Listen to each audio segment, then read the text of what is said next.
gentlemen, welcome to another DSLR video shooter live stream. Thanks for joining me. Really excited to do some Q&A today to talk about a couple different topics. We already have several people in the chat. I'm going to do some shout-outs real quick. Dyra, Techie, Alex, what's going on, boss? He's one of our lovely sponsors. Car Films. Let me turn this music down, shall we? Eugene, Wilds 3D, Beast for Less, Marlon, Tommy, Laughing My, LMFL. I can't read. Welcome everybody. It's good to be here. Things are going to be changing in this room, so enjoy this angle and this lighting. Interesting things coming up. I might be having someone join me here in the office this fall. So going to have to make some changes there. And yeah, so lighting's going to change up. We're going to change the angle. It's going to be a lot of fun, I think. So before we jump in, a couple things. Let me make sure my sound looks good here. We're going to do the live stream like we do every week here. Right after this live stream, if you are a sponsor, you will be able to check the community tab and join an exclusive live stream where I'll be hanging out with you guys over there. So for those who don't know, if you're on, I don't think it works with iOS or phones, but just underneath this video, should be a blue sponsor button, and essentially it's $5 a month. And I'm kind of experimenting with what this is going to be. We had our first exclusive live stream last week, and it was a blast.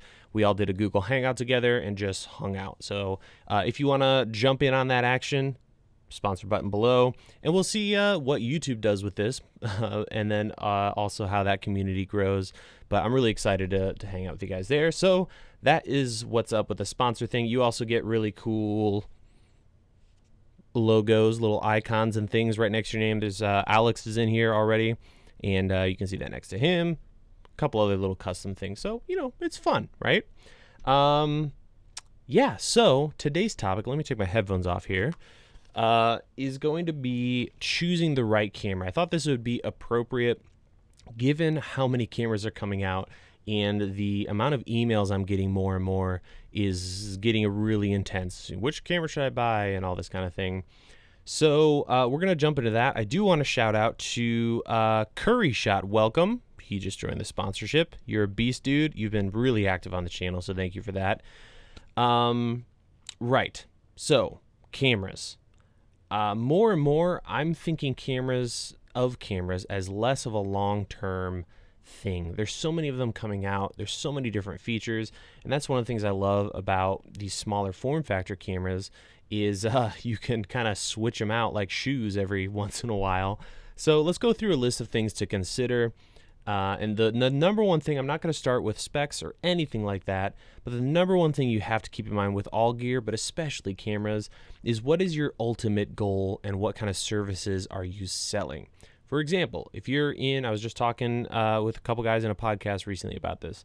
If you're over in Los Angeles and you're doing car commercials, Mercedes-Benz is shopping for production companies, then you probably ought to be thinking about something kind of on that high end to be able to compete there. But if you're in the Midwest doing commercials or internal videos for manufacturing companies or something, it might be worth considering something a little smaller. And another big one is renting. A really good friend of mine, you guys probably know him, Corbin. He's been here on the stream several times, or here on the channel several times, helping me out with videos.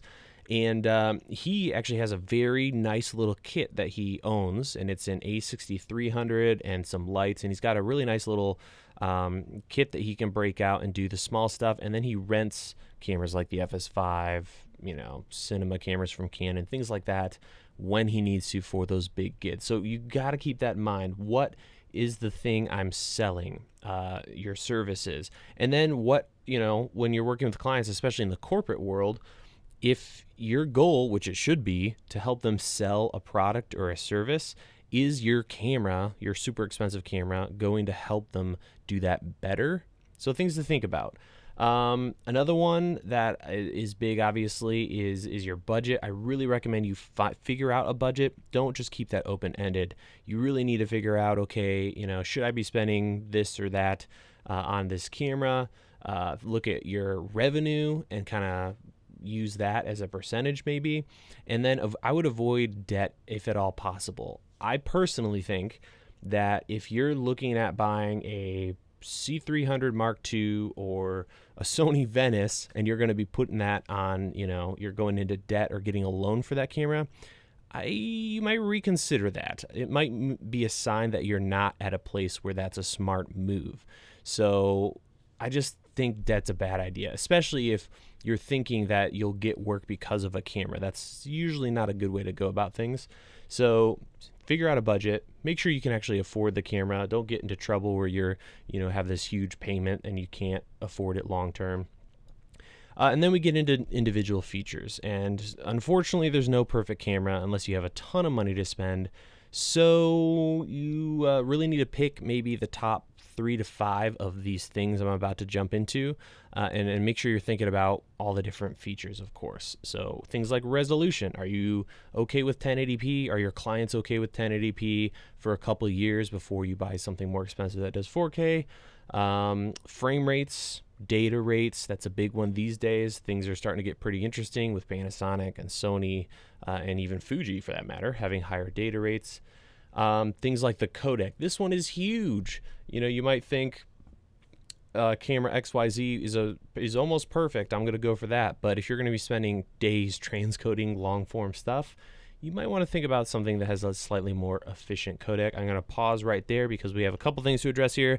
First of all, Alan Fuller, welcome to the Video Shooters Club, which is what I'm calling our group of sponsors and viewers. So thank you so much. Awesome to have you.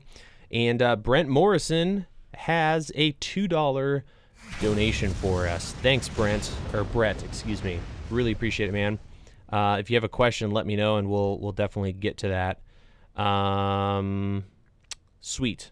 Right, back to our list. And of course, guys, jump in and let me know what you think of all this, and if there's anything you would add to this list.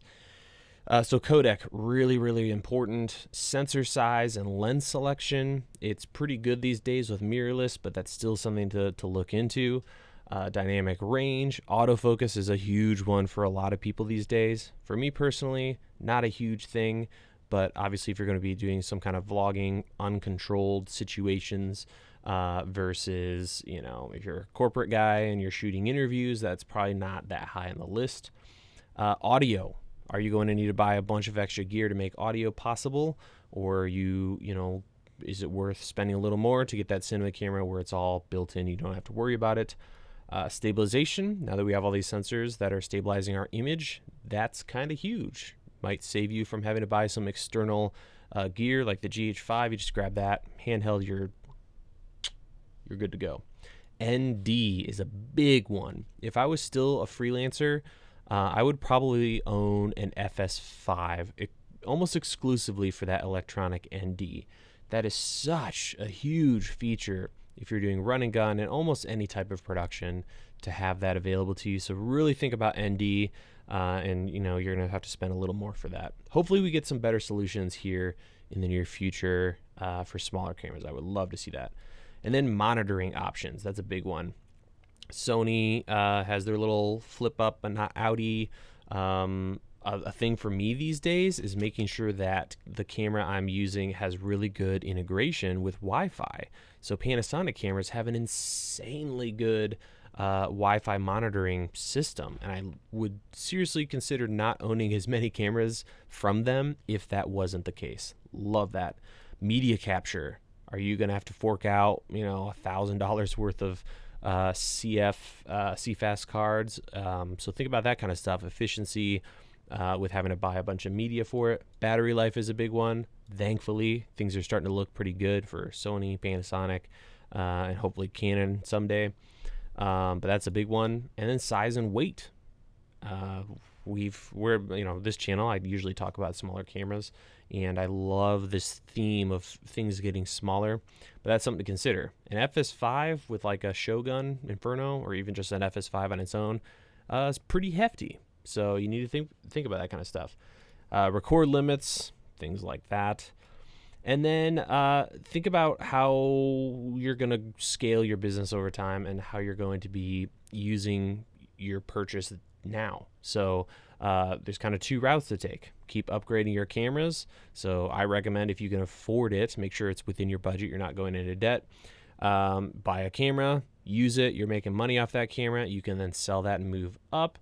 Or you can hang on to that camera and you can think strategically several years out of the camera you're buying today. How can you use it for the future? For instance, if I was getting started today and I only had $2,000 to spend, a GH5 or the Sony a7 III would be a great purchase. It's going to take good care of you. It's a nice little small camera system.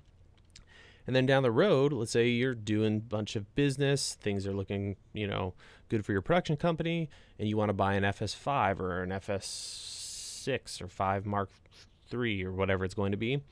You might consider keeping this camera, and now this lives on a gimbal system. And you've got your big boy camera for all your big boy shots, and then if there's anything where you need to be quickly running around, you've got that second camera, or as a backup, because bad things can happen to cameras, and that sucks. So I kind of blew through all that stuff, but I would love to hear your guys' thought. I was just thinking about this because of all these cameras coming out, because of all the emails I'm getting of late, figuring out when people should upgrade.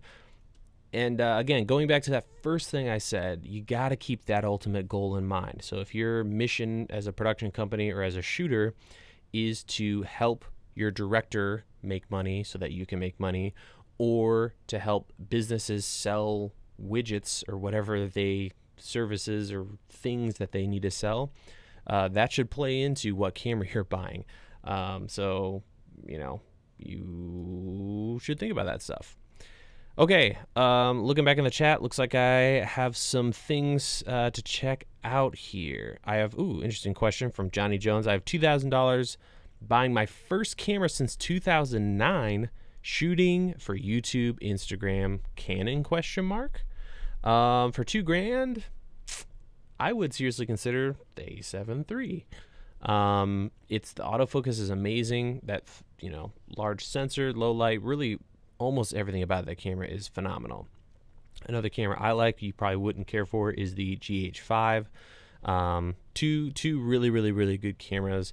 But if you just want to, edit your videos and almost immediately publish, Canon might be a smart move, because you kind of got to massage that Sony and Panasonic footage.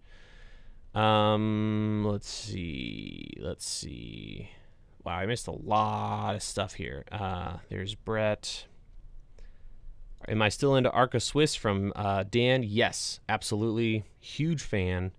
Love it to death.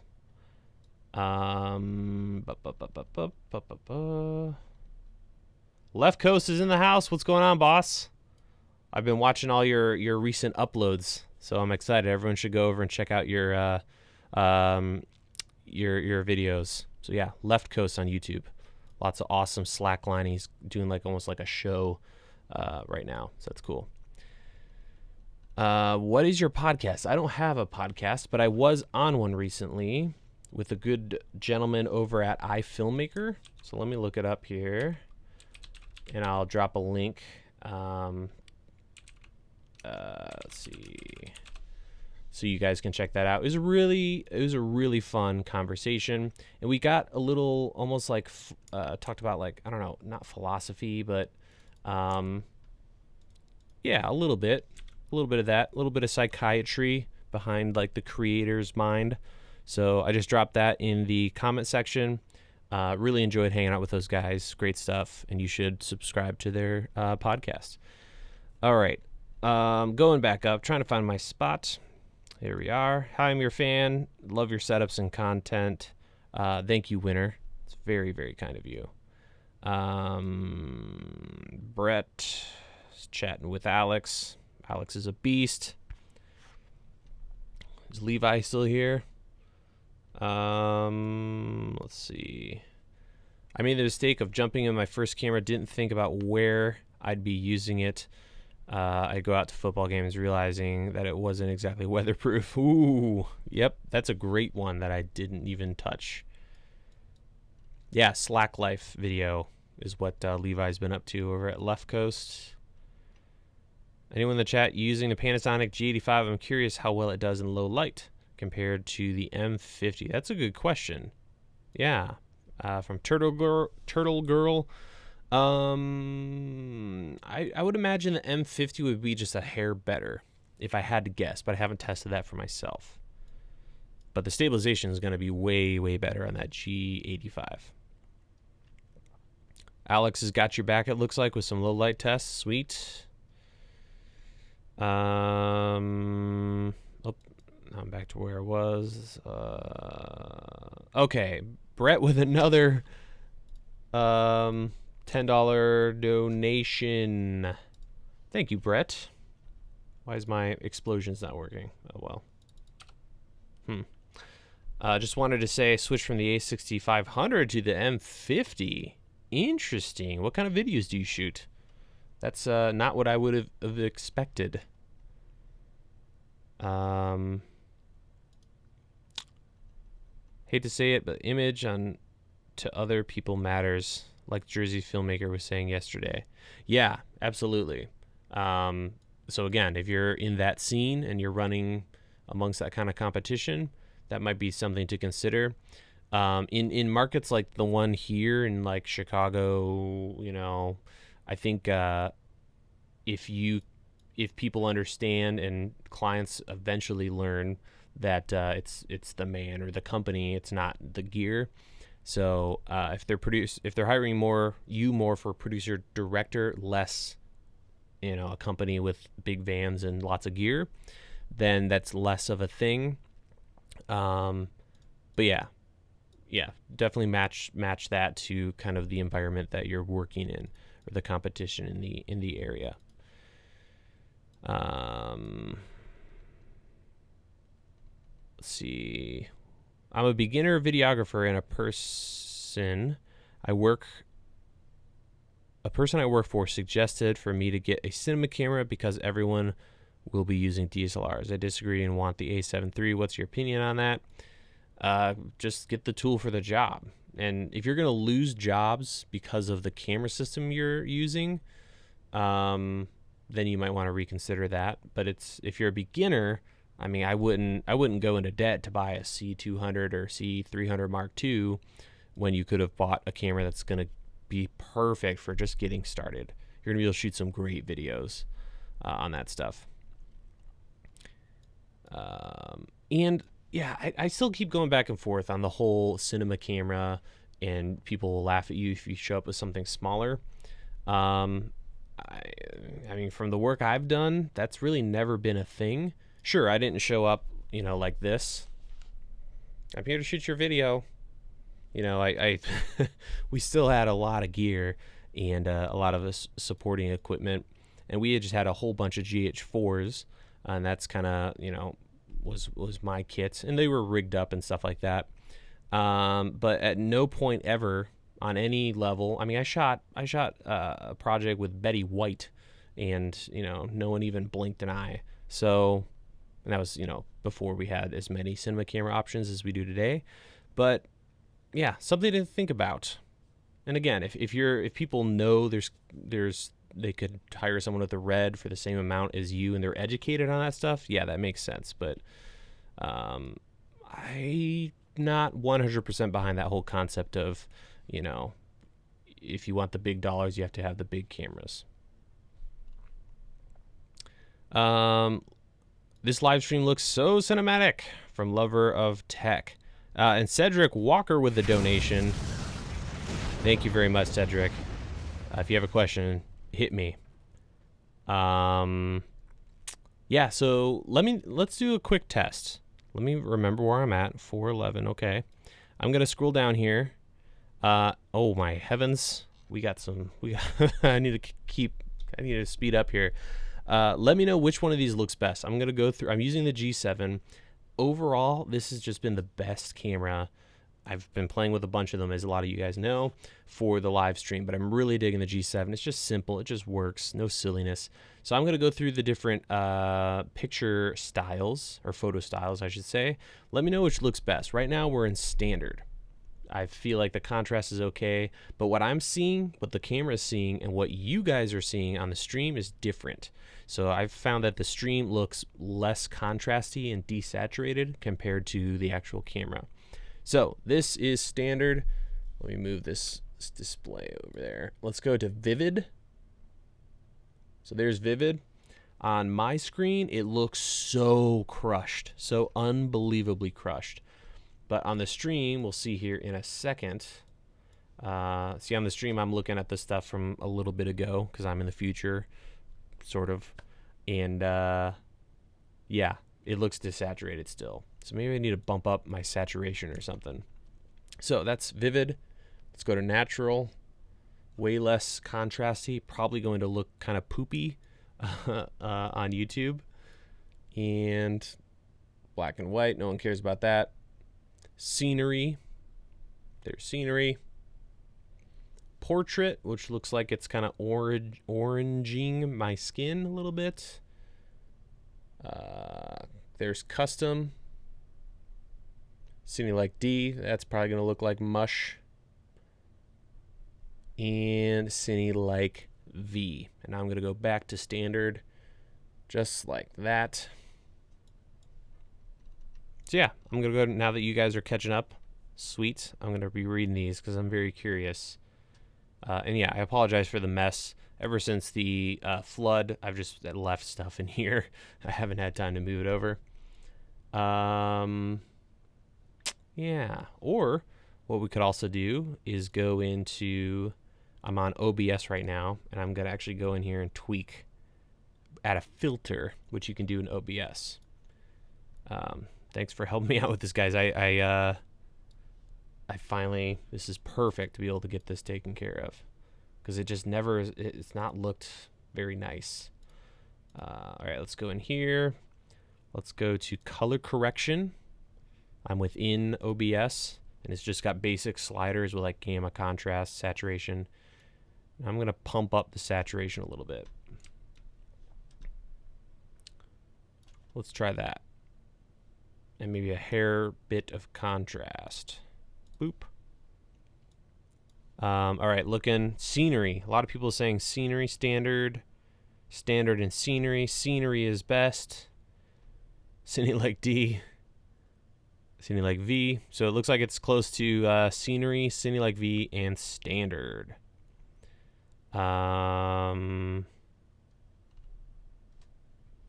Cool. So how does this look? On my screen, it's looking better on the stream, but maybe it looks like garbage to you guys. Let me know.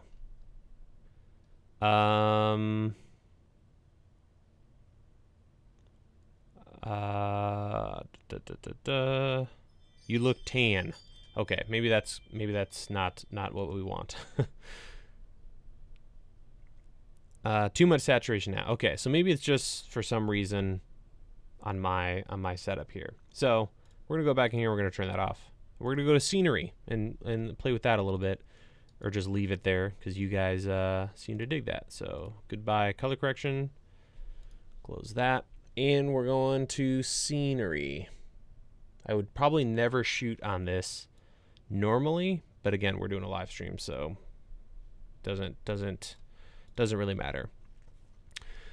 Okay, let's go up here a little bit. Did I miss anything critical? No, we're looking good. All right, so let's get back to Q&A. Someone at the beginning of the stream asked about whether or not we'll be looking at channels. I think we should do that next week, since we're already a little bit into this stream. So next week, we're going to be doing channel reviews, video, we'll, sharing each other's channels. So make sure you hang out for that. Alex a second ago was saying 2 good services to be aware of when you want help to pay yourself back for your camera and other equipment is Kit Split and ShareGrid. Absolutely. I've been looking into ShareGrid. I wish they were around different areas more. That's one thing that bums me about those companies is they usually start out in Los Angeles and New York, and then sometimes they never leave that alpha beta stage. So I'd love to see them just be everywhere. That'd be super exciting, or at least, you know, more than the largest cities in the States. Going back down. What capture card are you using, and is the G7 recording to the address card while you're live streaming? So I'm using the Epiphan AVIO 4K, and I'm not recording anything. So YouTube is capturing this via OBS, and then I have it set to archive so it stays up after the stream is over. I'm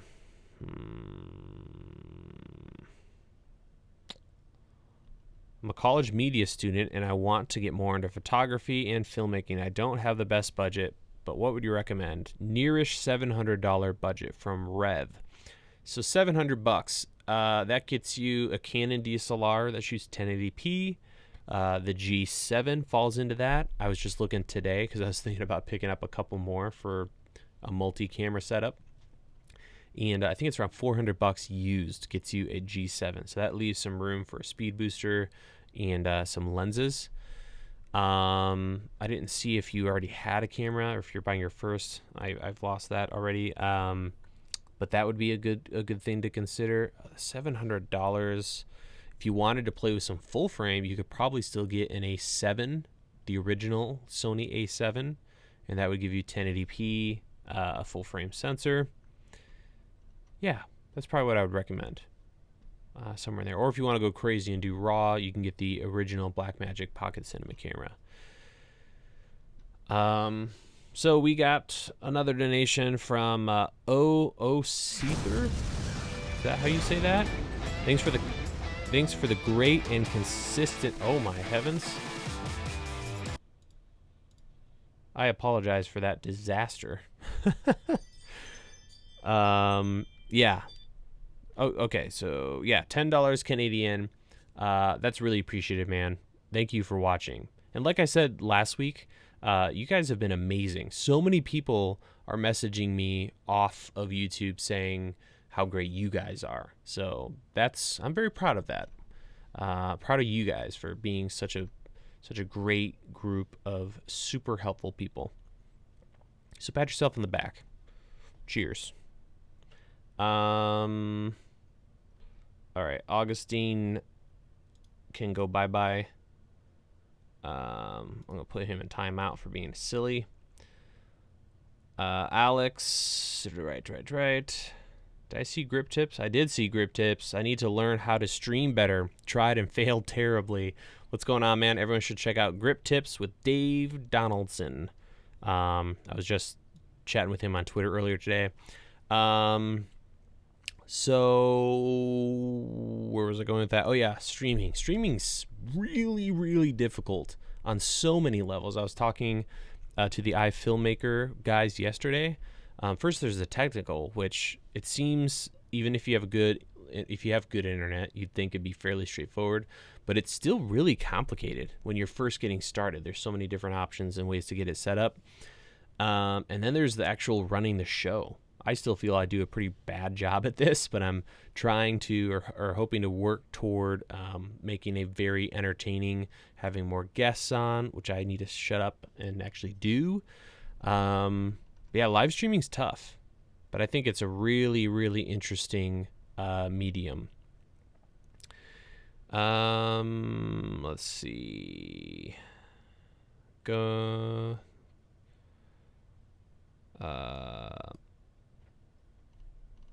Third Coast Crypto is talking about replacements for Peak Designs equipment. Free replacements, cool. Do you have Twitter, Instagram? I do. Twitter, it's at Caleb Pike, and I believe it's also Caleb Pike, all one word, lowercase with a C, on Instagram. And I'm trying to get better at Instagram. I'm hoping to use my Instagram account as a kind of a behind the scenes, so lots of stories just as I'm doing stuff here on a day-to-day basis, but I need to work harder at that.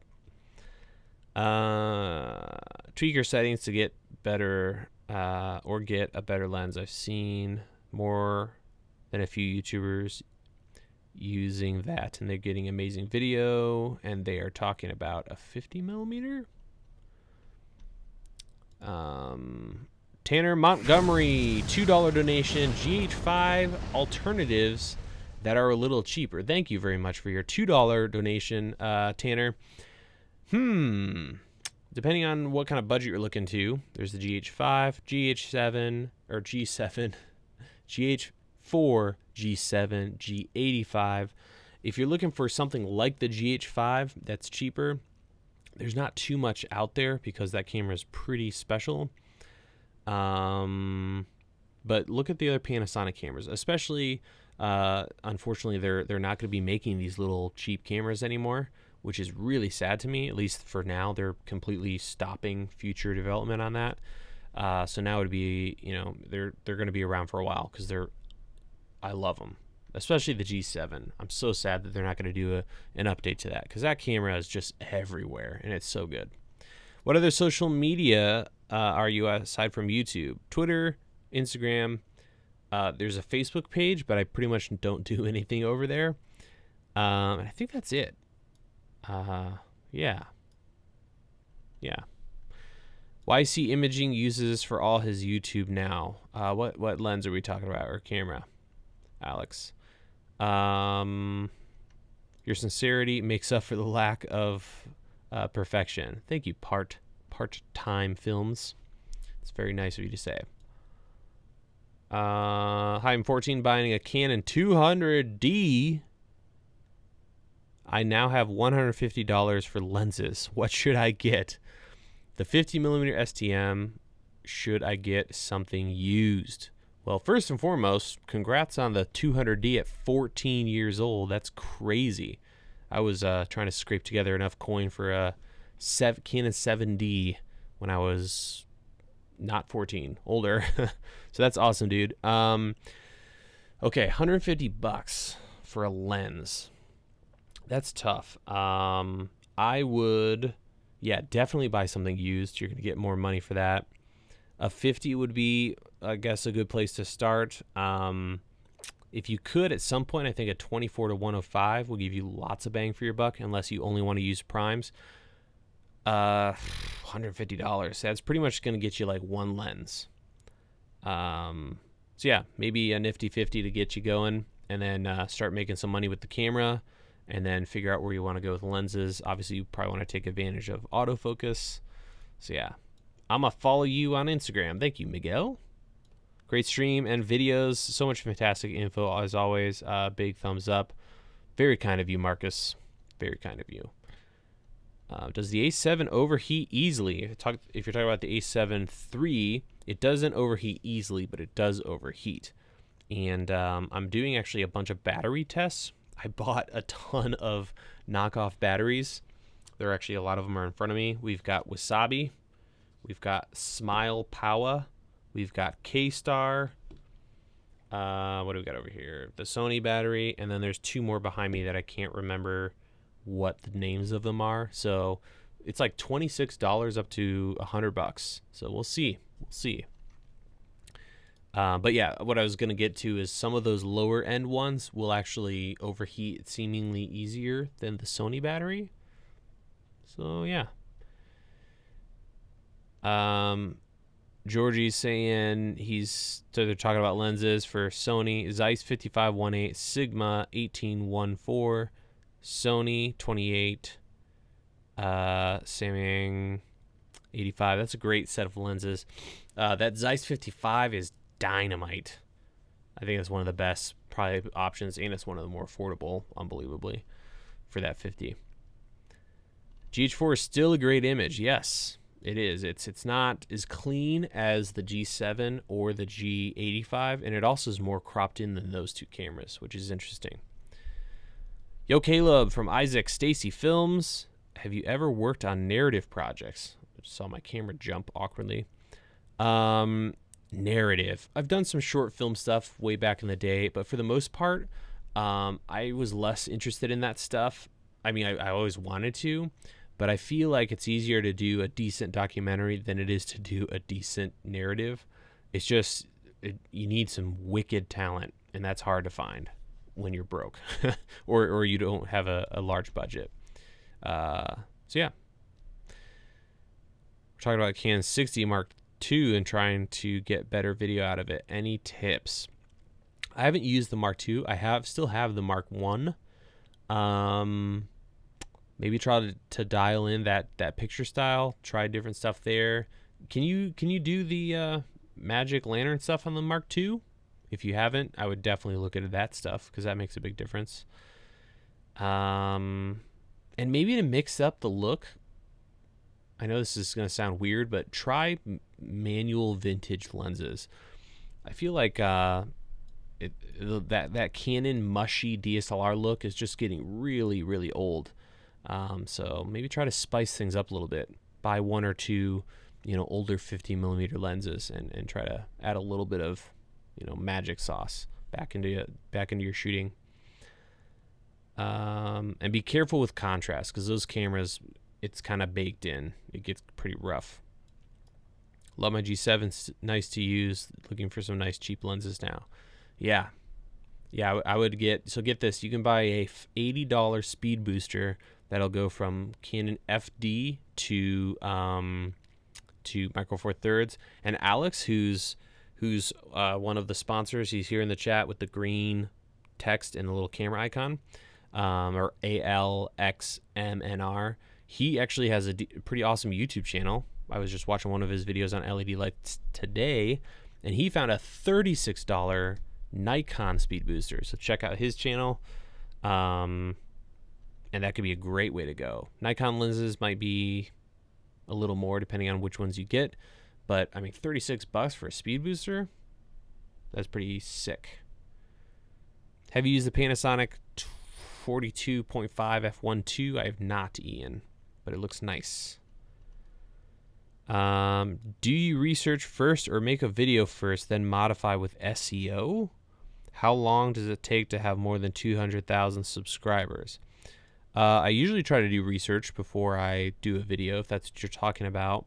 I don't modify any titles or anything like that. Sometimes I try to use Google Trends, so I think it's trends.google.com, and I'll try to figure out the best way to describe a video, because sometimes people are searching more for video camera or LED for video or video LED, all that kind of stuff. But I definitely try not to clickbait too much, which is tough these days on YouTube when that's how you survive. And I lost the comment already because the chat moved down. But oh yeah, how long did it take? I've been here since 2010. So get this, I'm the same age, almost exactly, I believe, as Felix or PewDiePie, and I've been on YouTube just as long. So just goes to show you, you never know what's going to go down on YouTube. But yeah, consistent content, and just keep at it. I'm going to scroll down here a little bit. Another donation, this time from, is it Misael Rodriguez? $3. Thanks for the great content. Thank you for your $3, man. If you have a question, let me know. Be happy to oblige. You guys are just a bunch of sweeties. It's unbelievable. Does the number of aperture blades matter much in lenses? Saw Cine lenses have more of them. That's a great question. I'm trying to think if I still have a lens from one of my streams last week that have a lot of blades. This one might. Yeah, so the deal with blades is going to be your aperture is going to, when you stop the lens down, so let's say, wide open, it's going to be perfectly round in the background. Let me change my stupid screen here. Sorry. So on my screen, you can't really see it. There's no bokeh balls back there. But if you look at this lens, bear with me. Short answer is yes. Long answer is let me show you. So this lens has a very round aperture. There's lots of blades. So as you close the lens down, the out of focus circles and shapes in the background of your image will remain round. So most other lenses will only have maybe 5 or 6 aperture blades.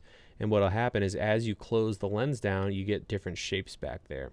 So I like lots of blades, and that allows you to continually have round aperture or bokeh. Yeah, you can see it right here. So it's round right now. I'll go ahead and stop this lens down. And we'll focus super close. It's not really going to work on this setup, but hopefully that explains things.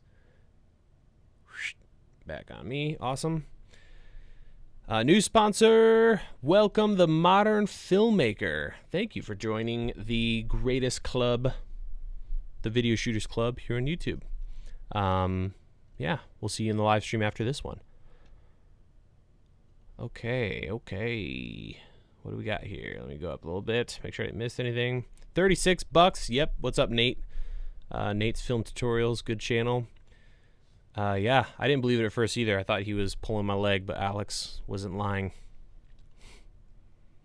It's a bummer it's a Nikon speed booster, not, a Canon or something, but, gotta do what you gotta do. Cheapest solution to shoot anamorphic. There's potentially one that's very cheap, maybe $200 all in, but I need to test and maybe mod something that I don't have yet. So stay tuned on that. One of the best cheap options is probably going to be the SLR Magic stuff. Buying one of their smaller adapters, that's probably your best shot. I know that's not the answer you're probably looking for, because that's what, $500 to get into that game, but that's probably what you want to do. Or get all the little things you can put on the front of your lens to modify and make it look anamorphic without actually being anamorphic. Okay. Do you think Speed Booster is worth buying for the Sony A6000? Yeah, I think so. Especially if you're going to stay with the Sony with a camera with an E-mount. Yeah, I would go for it. Maybe not the Metabones one, because that's roughly the same value as the A6000 these days. But finding an affordable whatever to E-mount speed booster or focal reducer, I think makes sense. I want to record stand-up comedy show. How about an hour long? What camera to set up would work best? For comedy stuff, you're probably talking, you need low light, right? For something like that where you're going to set it up in the back, I would probably look into a non-DSLR large sensor, maybe something like some kind of handy cam. Actually, a friend used a Panasonic one that I hadn't used those cameras in a long time, but they're getting really good. So something like that. If you want something like this, you could actually hook up for probably $500 a G7 HDMI out into a laptop using that cam link from Elgato, that little capture stick, and just record on your laptop. That might be the easiest if you're going to re-upload. And then if you have an internet connection, you can live stream it too. So that would work. Are Metabones lens speed boosters still relevant these days? Yeah, I think so. I mean, the fact that we can get more out of these smaller sensors or sensors that aren't full frame, I think they're great. Alex is talking about stuff there with the speed boosters. Good cheap lens for micro four thirds. I like buying the pancake lenses used. So the 14 millimeter, the 20 millimeter, there might be another one I'm not thinking of. Buying those used in the older versions, because Panasonic really pushes their new Mark II lenses, but you can get a lot of the other ones, the older ones. Autofocus might not be quite there, but I mean, it's not like we're trying to do autofocus on these cameras necessarily.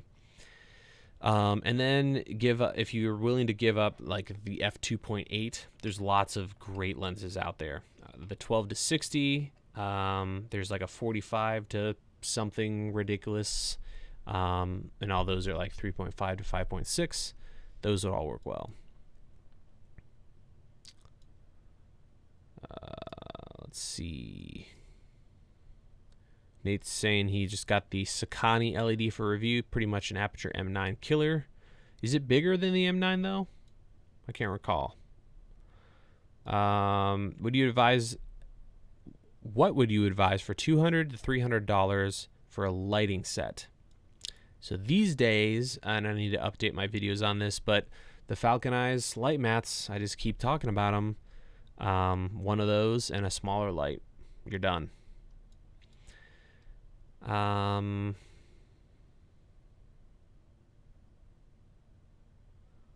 See, thoughts on the XH. Oh crap! Go up here. Thoughts on the XH1 for cinema use, or should I wait for the next generation?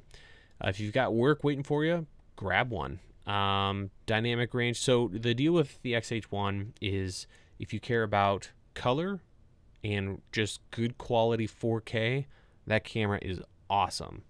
Really nice 4K out of that thing. The only thing that really bugs me is how it chops the video files up. So if you haven't, I'd imagine you have, but I have a review I just did yesterday on it.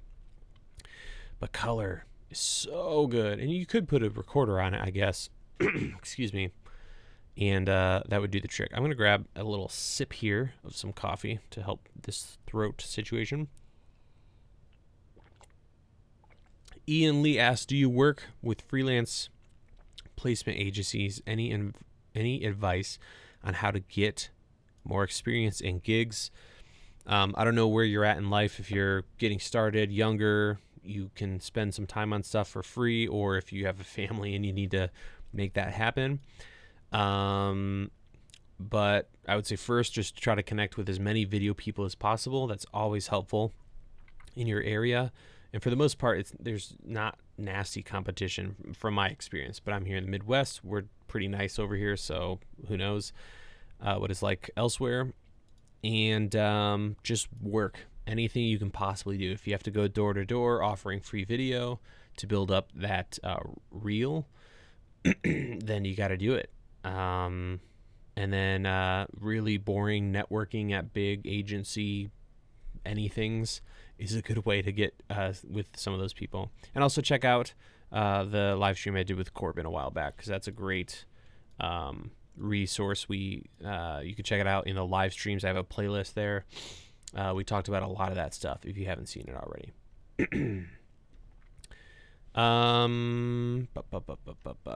Let's see here. Best DSLR and lens setup for low light photography on a budget. For photography, it's a little more forgiving, but it depends on your budget, I suppose. Not Panasonic, Sony, or Canon, I would say, and Nikon, but I don't know much about Nikon. So, would you ever make a video on best practices on a professional set? With the change in how people learn things on YouTube instead of going to school, the terminology and know-how is often hard to know. Interesting. This is Tech, also a very active dude on the channel. Would I make a video on best practices on a professional set? You know, I feel like there's a couple of videos out there that cover that stuff. And I've never been on like it depends on what you mean by professional, right? So I've never been on a feature film set. But there's lots of good resources out there that should be able to help you figure some of that out, the terminology and things like that. Otherwise, if that's what you really want to learn, one of the best ways is just find that stuff and offer to mop the food truck, just whatever you can do to get involved. And that'd be a great way to learn. Cheap is anamorphic. Covered that already.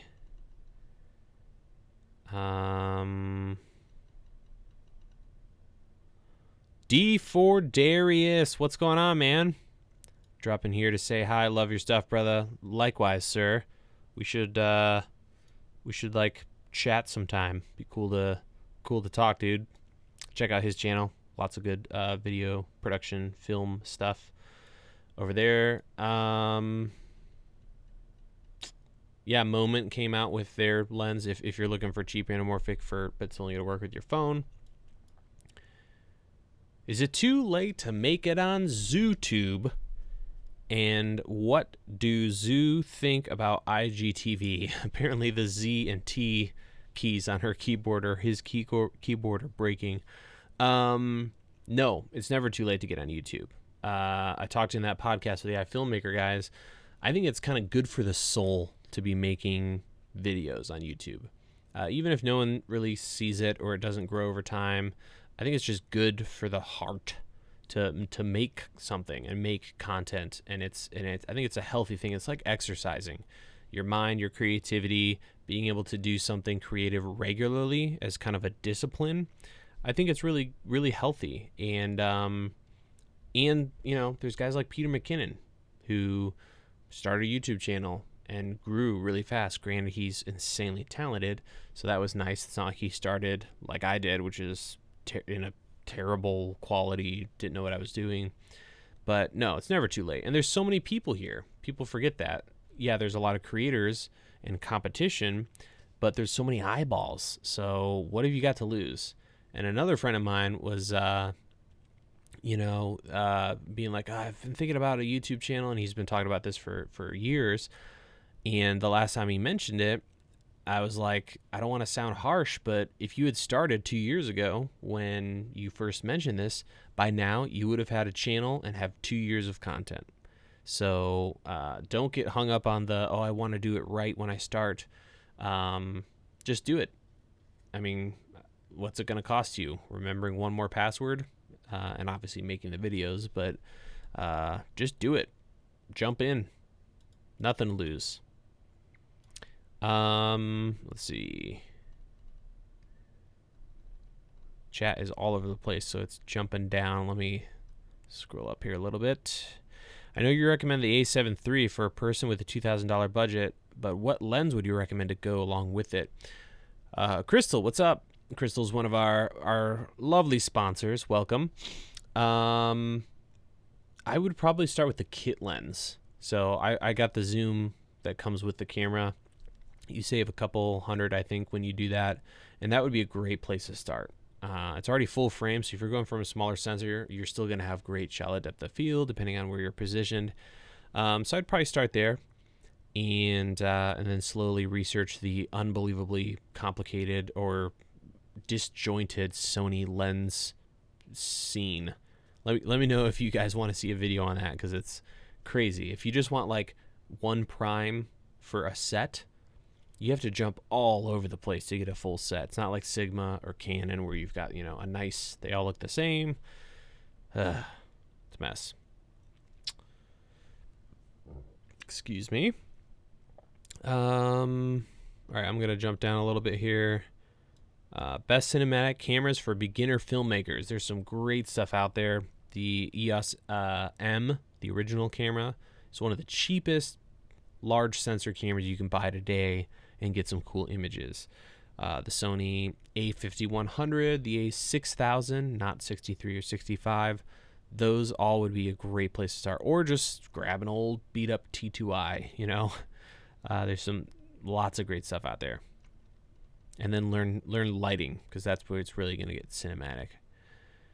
Can you shoot anything decent using a smartphone? That's a good question. I used to be like the guy who's like getting the new phone every year, and then now I just kind of I have an iPhone 7 now. So I'm sure you could, but I don't have the best phone to talk about that really. Is Godox lighting okay? Soft box and the LED 1000. Yeah, I have the 100 watt they make, and it's plenty good enough. The only problem with those lights is if you're going to get several of them, they're going to be all over the place. You might get one that's sort of green, and another one's kind of purple magenta. So as a solo light, just fine, but you might run into some issues there. VFX Todd is in the house, and Alex, alrighty. Going down a little bit here. Best shoot, run and shoot, run and gun LED light for video. Need portable and bright. Actually, there are two very interesting lights that I'll be reviewing here on the channel shortly that would be great for you. So stay tuned for that. Battery powered, and both of them are multiple lights and yet not multiple lights. Other than those, the Falcon Eyes light mats, getting the smallest one, and it takes a V mount, but you can get an adapter for 2 cheaper, smaller Sony lights, or just a 5-in-1 reflector and a couple small LED lights, like I talked about in my 10 lights under $50 or whatever it is. That would be a good place to go. VFX Todd, lots of great videos on D for Darius, absolutely. ZooTube, yep. Zoom or Tascam for audio recorders, mixers, preamps. You know what? I've gone back and forth over the years. These days, I just finally switched to sound devices. Their Mix Pre 3. But it really depends. I would watch Curtis Judd on YouTube. He has lots of great information on that. Or ask him on Twitter. He's pretty active on Twitter or on his YouTube channel. So yeah. Caleb, have you ever checked out the Smith Victor Ladybug LED? Seen it for $99 on Amazon. That sounds really familiar. Why don't we just hop right on over there, shall we? Let's go here. Let's go here. B&H. Ladybug. Okay, yeah, these things. There's another word for them that I won't mention here on the stream. And then there's another term for them, the red something. I can't remember what they're often called. These can start fires very easily. And I'm not talking, oh no, it's up against a curtain and it's kind of burning a little bit. I'm talking the light is just standing in the middle of a room and now it's on fire. So that style, they're just really, really hot. So if you're going to keep an eye on them, great. But if you're going to do long form stuff, I'd be pretty careful with those because they can get a little bit burny. Yeah, so I'd probably steer clear. But something similar would work. There's lots of lights like that get very bright. So yeah, that's what's up with those. New sponsor, Bart Johnson Productions. Welcome to the club, sir. Hope you're doing well. Shoot. My chat's moved around here.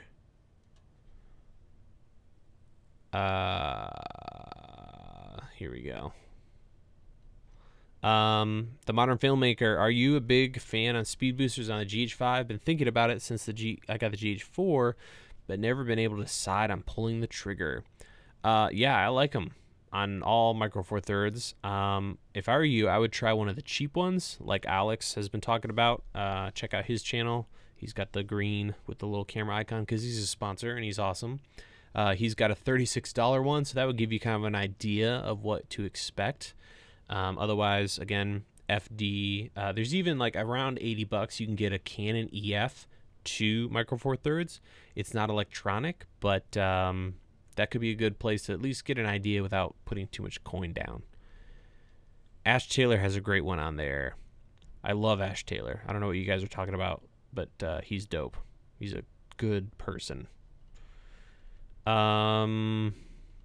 Let's see. I need to stop going. Yes, Curtis Judd is awesome for sound. He is a wizard, and he's taller.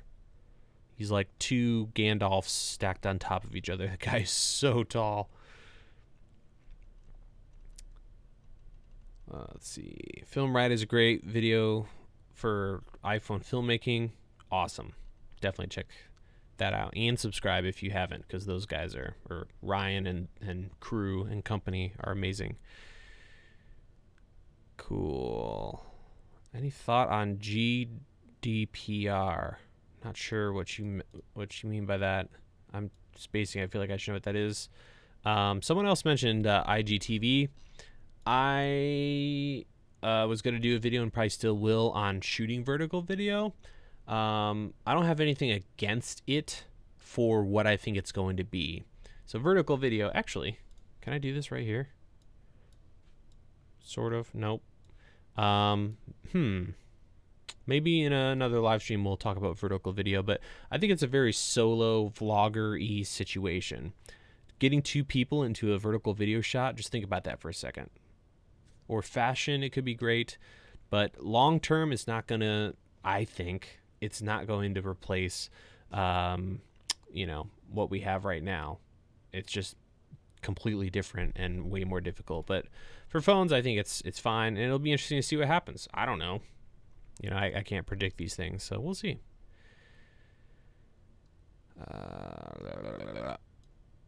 The best tripod for $160 from Geek and Tech. There's a couple different brands. I want to. What's it called? Magnus makes a couple tripods. I have a couple. They're pretty cheap, but they work great. They're smooth. They're kind of plasticky, but yeah, definitely check those out. It's the best cheap one out there. I want to say it's like $90. If you're gonna spend a little more, I think Benro might have something in that department. So yeah, Bart Johnson Production says, I love your channel and work. Figured I'd sponsor. Well, thank you. That's very nice of you. Glad to have you aboard, man. New Legend Pictures, another sponsor. All right, so the sponsors are showing up. At this point, we're looking at 5 o'clock. So here's what we're going to do. Next week, let's do channel reviews. I don't want to say necessarily reviews. If you guys want critiques, that's cool. But just kind of hang out, check each other's channels out. Have a good grand time. So we'll do that next week. Right now, we're going to finish this live stream. If you're a sponsor, check the community tab because we're going to do our exclusive live stream. If you would like to be a sponsor, there should be a blue button just below this video. And once you hit that, you can go to the community tab on the channel here, and you'll see a link for that live stream where we're all going to hang out. We're going to do some Google Hangout. So we're just going to all jump on and just kick back, maybe have a drink and chat. So thank you guys all so much for all the super chats, for all the new sponsors. You guys are fantastic. Next week, we're doing another live stream, another video on Tuesday. Thank you guys so much for watching, and I hope you have a great evening, and we'll see you in the next video.